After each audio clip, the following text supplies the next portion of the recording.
Estamos de volta à entrevista com Marlene Weber, falando sobre a cultura inglesa e sobre os hábitos do inglês. A Inglaterra viveu uma grande tragédia ambiental, que foi o smog londrino, que levou à morte mais de 5.000 pessoas e mais de 40.000 pessoas aos hospitais por problemas respiratórios, causados por emissões atmosféricas de dióxido de enxofre, que formavam névoas ácidas que chegavam a matar essas pessoas, né? A Inglaterra tem... como que o inglês absorveu esse processo? Olha, esta época foi uma época realmente terminal na parte de respiração das pessoas lá. Por como você explicou muito bem, esse fenômeno dificultava as pessoas respirarem e as pessoas menos preparadas fisicamente para enfrentar isso sucumbiam nos hospitais, com certeza. Mas esta época provocou também a mudança da forma de aquecimento das casas e das fábricas. Sim. Porque quando você ia comprar um apartamento ou uma casa, antes de você visitar todos os compartimentos para você decidir que você ia comprar, você verificava o tamanho das lareiras. Lareira é o lugar do fogo, sim, do aquecimento. As lareiras eram programadas para aceitar madeira e minério na parte mais evoluídas. Então as fábricas todas tinham aquecimento interno, porque o inverno era muito rigoroso, tinha neves por lá de fora, e essa friagem tinha que ser quebrada com a ajuda do aquecimento interno das residências ou das fábricas. Usando carvão mineral. Usando carvão mineral. E esse carvão mineral desenvolvia um gás que ia para os ares e se formavam, se combinavam com outras nuvens atmosféricas que traria a bloqueamento do ar puro para as pessoas respirarem. E isso provocou, como você também disse, muitas mortes nesse período e desenvolveu também ideias em outras pessoas como inventar novos equipamentos que pudessem substituir as lareiras que aqueciam as casas.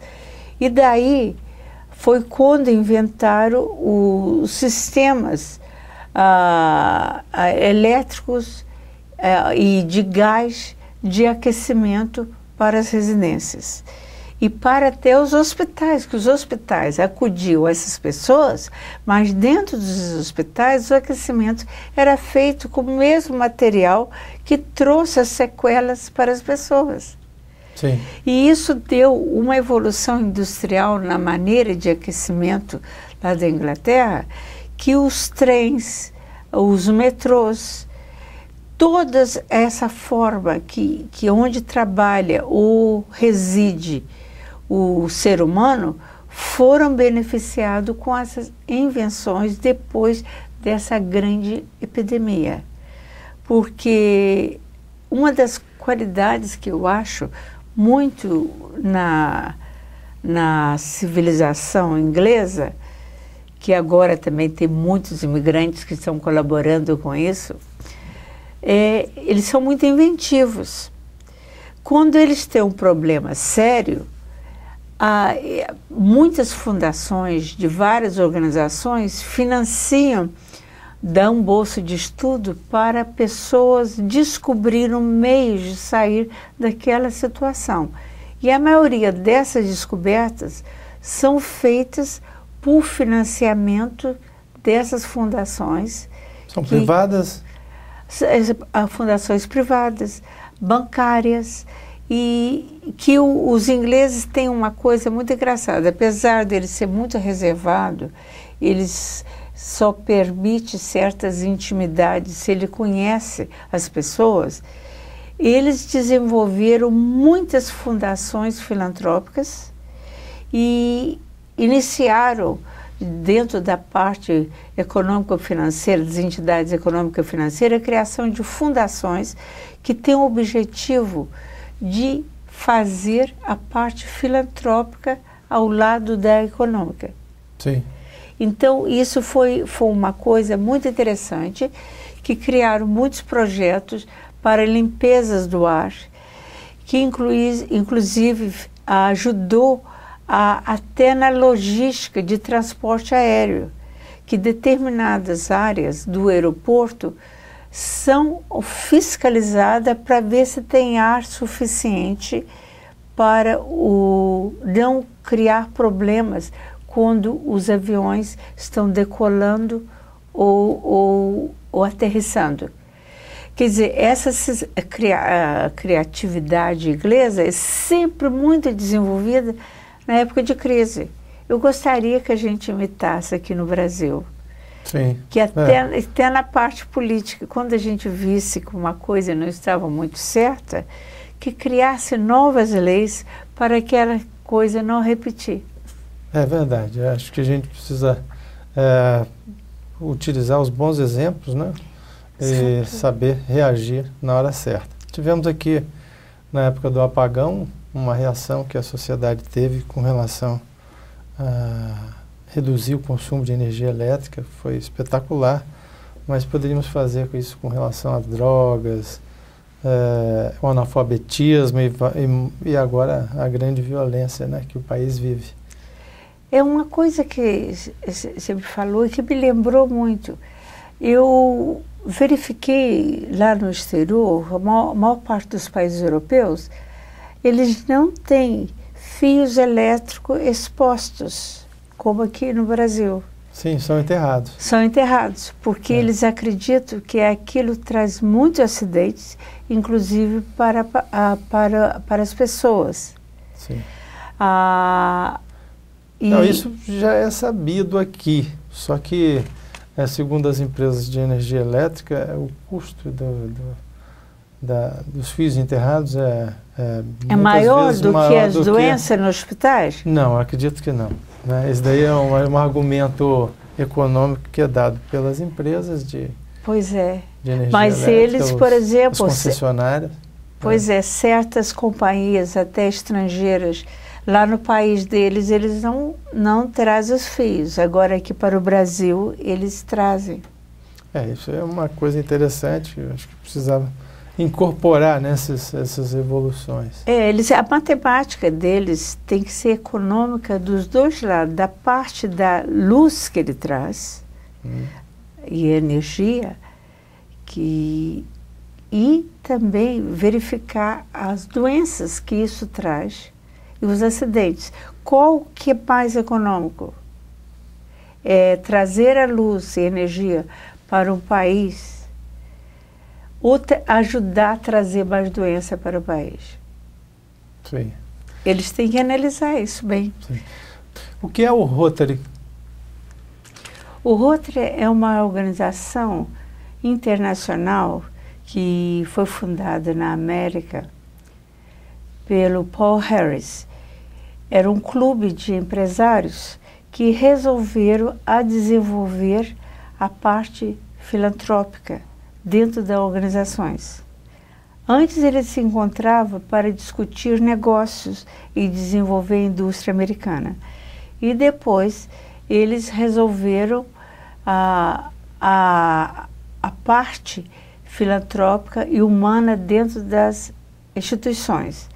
E o Rotary é que inventou o Jardim da Infância e a Casa Maternal para dar chance às mulheres de trabalhar nas indústrias. E já fizemos mais de 105 anos de existência em todos os países. E temos dentro do Rotary Por exemplo, o Rotarat, que é de jovens rotarianos que vão fazer trabalhos sociais. E tem o Interat, que é de jovens do 2º grau que também entram dentro dessa entidade para conhecer os assuntos de cidadania do homem. E temos dentro do Rotary um intercâmbio internacional que mandamos aqui no Espírito Santo mais de 30 jovens para ficar 1 ano nos países, para aprender a língua e a cultura desses países e ficar amigo desses países para desenvolver negócios no futuro. Sei. Como as pessoas participam? Quem se interessa? Olha, nós temos encontro toda semana para discutir projetos sociais e quem quiser entrar em contato conosco, é só ligar para 32 23 50 25 e falar com a Secretaria do Rotary e será muito bem-vindo. Nós temos interesse em manter a paz no mundo, que foi o Rotary que em 1945 desenvolveu com 45 rotarianos o projeto das Nações Unidas. Olha, muito interessante. Bom, Marlene, nós estamos chegando ao final do nosso tempo, infelizmente, mas queria pedir uma reflexão, né? O que a sua experiência de vida na Inglaterra te traz para um país como o Brasil, que também nós somos considerados os mais criativos do mundo, o povo brasileiro é muito criativo, porém ainda com uma cultura ainda a ser lapidada, né? O processo de formação cultural da base, a escolaridade, o índice de escolaridade é muito baixo ainda. Qual a mensagem que o inglês poderia trazer para a sociedade brasileira? Olha, eu acho que, por exemplo, a TV ambiental já é um exemplo lindo para a preservação desse paraíso que é o Brasil. Isso já é uma coisa linda que vocês têm aqui, de as pessoas poderem valorizar aonde vivem. Nós temos tudo aqui para ser realmente o paraíso terrestre. O que nós estamos precisando, que eu acho, é semear a ética dentro dos partidos políticos, para que as pessoas não pensem só nas suas contas bancárias, que pensem que eles vão representar o povo, homens, mulheres, crianças e velhos, lá na sua magistratura. E que a gente pudesse ter prefeitos que tenham mais do que o 2º grau e deputados estaduais, que pudesse saber a distinção entre uma manga e o feijão. Saber que eles são alimentos da vida, mas eles são diferentes. Porque nós estamos aqui com muita gente que quer ser político, mas não consegue apoio. E os que conseguem apoio, às vezes têm dificuldade de ficar porque não tem cultura suficiente. Então nós temos que ter uma cultura de preservação desse espaço nosso com respeitabilidade à população. É isso que eu acho que a gente tem que pensar. Tá ok. Muito obrigado pela sua entrevista e pela participação no nosso programa.